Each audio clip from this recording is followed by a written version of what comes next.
عارف الوی نے ایک record time گزارا، سب سے بڑی مدد گزاری انہیں نے، کیونکہ حالات کار ایسے ملے کہ ان کو زیادہ ٹائم مل گیا، لیکن اب ان کی رخصتی کا وقت ہے اور 9 مارچ کو یہ الیکشن ہونے جا رہا ہے اور صدر زرداری یعنی سابق صدر جو ایک بار پھر صدر بننے جا رہے ہیں، تو ان کے خلاف ایک مقدمہ نکال دیا گیا کہ 3 کروڑ روپے یعنی کچھ ان کا تھا معاملات جو تھے اکاؤنٹس، جعلی اکاؤنٹس، یہ وہ اس میں بہت سی چیزوں بری ہو چکے ہیں، لیکن اب پھر ایک مقدمہ نکالا گیا کہ ریٹائرڈ لیفٹیننٹ جنرل عامر، وہ جو سپہ سالار کے دور میں بھی تھے اب ریٹائر ہو چکے ہیں، ان کو 3 کروڑ روپے نہیں دیا۔ معذرت چاہتا ہوں، اس لیول پہ 3 کروڑ کی کیا حیثیت ہے، اور 3 کروڑ تو زرداری صاحب ایک چھینک ماریں تو 3 کروڑ روپے ایک سائڈ پہ گر جائیں، ان کے لیے 3 کروڑ کیا ہے، ان پہ جو الزام لگایا گیا اگر لگے گا بھی کچھ حال تو وہ تو ادائیگی کر دیں گے، لیکن بہرحال کہتے ہیں نا راستہ آسانی سے نہیں ملے گا، رکاوٹیں ہونی چاہیے، تو مخالفین کا کام ہے یہ کرنا، اور جمہوریت میں یہ ساری چیزیں چلتی رہتی ہیں۔ شیر افضل مروت بڑے اچھل کے کہتے ہیں، میں نے آپ کو بتایا کہ وہ سپریم کورٹ میں کیس کی بات کی، پھر میڈیا سے گفتگو کی، پھر انہوں نے کہا میں نے پھر ان کی تعیناتی کی بات کی، الیکشن کمیشن کی تعیناتی پہ اعتراض کیا، لوگوں پہ اعتراض کیا، لیکن وہ جمع کوئی نہیں کرایا، انہوں نے پٹیشن جمع نہیں کرائی، تو اور جو معاملات ہیں انہوں نے کہا جی تو آرڈر ہوا تھا، تو جناب پارٹی نے ان کو ایک وہ گوہر خان کے خلاف بیان دینے پہ کہ وہ نااہل تھے، انہوں نے وہ ذمہ داریاں نہیں کی جو انہیں 3 سال میں کرنی چاہیے تھی، وہ ریئیکشن نہیں دیا جو ان کو دینا چاہیے تھا، اس پر بھی ان کو شکایت نوٹس ہوا۔ نوٹس کس نے کیا؟ عمر ایوب نے۔ عمر ایوب کون ہے؟ سیکرٹری جنرل ہیں وہ تحریک انصاف کے، اور یہ ہیں ایم این اے کس کے؟ سنی اتحاد کونسل کے، تو تضاد تو یہی موجود ہے، کھلا تضاد موجود ہے، لیکن بہرحال یہ ایک سلسلہ چل رہا ہے۔ تو شیر افضل مروت نے جب سخت پیغام ملا شوکاز نوٹس کا، تو انہوں نے کہا شوکاز نوٹس کس نے مجھے، کوئی خلائی مخلوق نے دے دیا؟ کس نے دے دیا؟ میرا بھائی ہے چھوٹا، اور گوہر خان کے پاس وہ چلے گئے، ان سے انہوں نے گلے ملے، ان سے معذرت باقاعدہ تو نہیں کی، لیکن میڈیا میں صاف کہہ دیا کہ میرا بھائی ہے چھوٹا، کوئی مسئلہ نہیں، ہمارے گھر کے کوئی اختلافات تحریک انصاف میں نہیں ہیں، لیکن گیٹ پھر گوہر خان کی طرف آ گئی، وہی الیکشن لڑیں گے تحریک انصاف کا، کیونکہ علی ظفر صاحب نے اپنی قانونی ذمہ داریوں کے حوالے سے، وہ جو مصروفیات ہیں ان کی، اس کے حوالے سے انہوں نے معذرت کر لی۔ اب بات یہ ٹکر کے لوگ ٹکرائیں گے، کہتے ہیں خان کا حکم کیسے، اچھا ہے یا نہیں ہے، خان صاحب نے کچھ سیکھا نہیں سیکھا، لیکن بات اس سے یہی لگ رہی ہے، اس لیے کہ جس طرح خان نے نامزد کیا کس کو؟ علی امین گھنٹا پور کو، وہ بھی روپوش تھے، وہ بھی فرار تھے، وہ بھی اشتہاری، وہ بھی 9 مئی میں۔ پھر پنجاب میں کیا انہوں نے نامنیٹ وزیر اعلیٰ میاں اسلم اقبال، ہمارے بہت دوست ہیں، بہت سے، ان دونوں کی شخصیت بالکل مختلف ہے، لیکن 9 مئی میں وہ بھی پھنسے ہوئے ہیں، ان کا بھی نام ہے، وہ بھی روپوش ہے۔ اب ان کی جگہ چینج کر دیا، رانا آفتاب کا نام آ گیا، لیکن عمر ایوب خان کا نام کیا وزیر اعظم کے لیے، وہ بھی ان کا بھی نام ہے 9 مئی میں۔ تو اس کا مطلب یہ کہ ٹکر کے لوگ ابھی ٹکرائیں گے، اور شیر افضل مروت 1-2 جگہ کہہ چکے ہیں کہ جناب ہمارے حق ہمیں واپس نہ ملا تو ہم چین سے نہیں بیٹھنے دیں گے، اور ہم اپنا حق لیں گے، ہم جائیں گے مختلف جگہ۔ کہنے والے کہنا کہ ٹھیک ہے الیکشن کمیشن میں جائیں، الیکشن ٹریبیونل میں جائیں، وہاں جا کے لڑیں، احتجاج جو ہونا تھا، جو کراچی سندھ میں جو احتجاج ہوا وہ سب کے سامنے، اور پھر اس میں مار کٹائی ہوئی، بلاول بھٹو کہتے تھے میں وزیر اعظم بنا سب کو رہا کر دوں گا، لیکن ان کی حکومت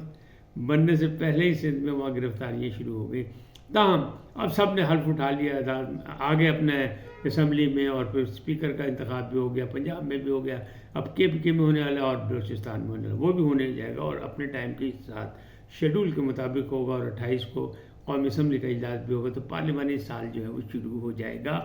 اور پھر صدر کا انتخاب ہوگا 9 کو، کیونکہ جب حلف اٹھاتے انتخاب ہو جاتا ہے تو اس کے 1 مہینے کے بعد صدر کا انتخاب ہونا تھا، کیونکہ وہ پہلے ہی ان کا ٹائم گزر چکا تھا، لہٰذا اب وہاں آصف زر۔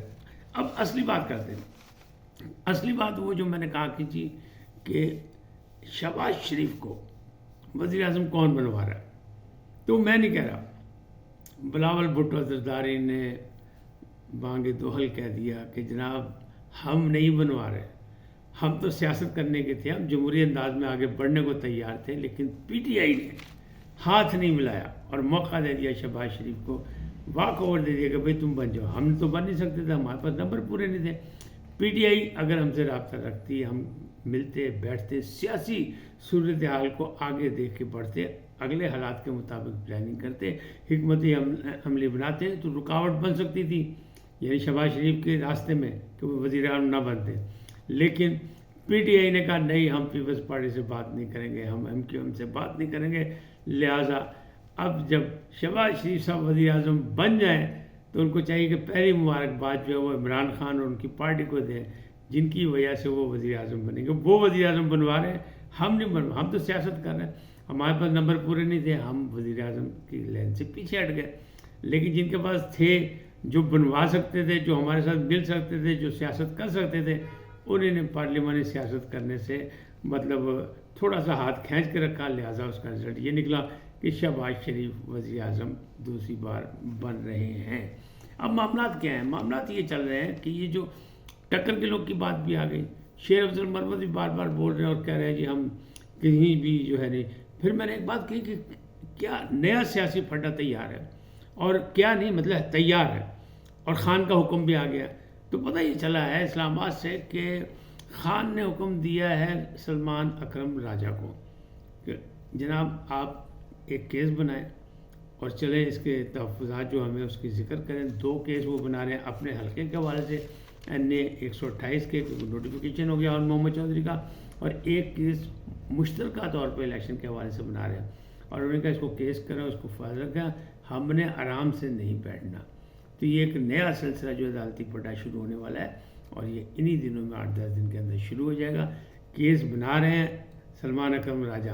ابھی یہ نہیں فیصلہ ہوا کہ وہی دائر کریں گے یا وہ وکیل بنیں گے اور دائر کسی اور کی طرف سے ہوگا، لیکن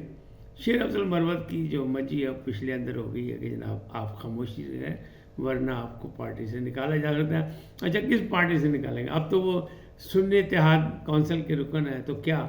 حامد رضا ان کو مطلب کوئی نیا نوٹس دیں گے شوکاز کا؟ کیونکہ تحریک انصاف کا نوٹس تو بڑھ گیا، اس لیے کہ وہ نہیں جا کے صلح بھی کر لی، سمجھوتا بھی ہو گیا۔ اب اگر کچھ ہوگا ان کے خلاف کارروائی، کیونکہ اب وہ رکن ہیں، قومی اسمبلی کے منتخب رکن ہیں سنی اتحاد کونسل کے، اور اس کے سربراہ ہیں صاحبزادہ حامد رضا،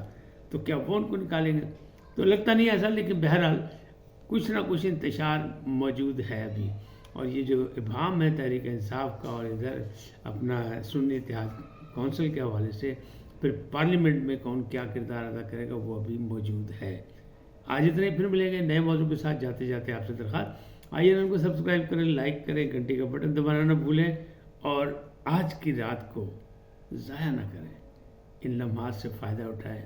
فکر کریں، ذکر کریں، گڑ گڑائیں، اور اللہ سے اپنے لیے بھی مانگیں،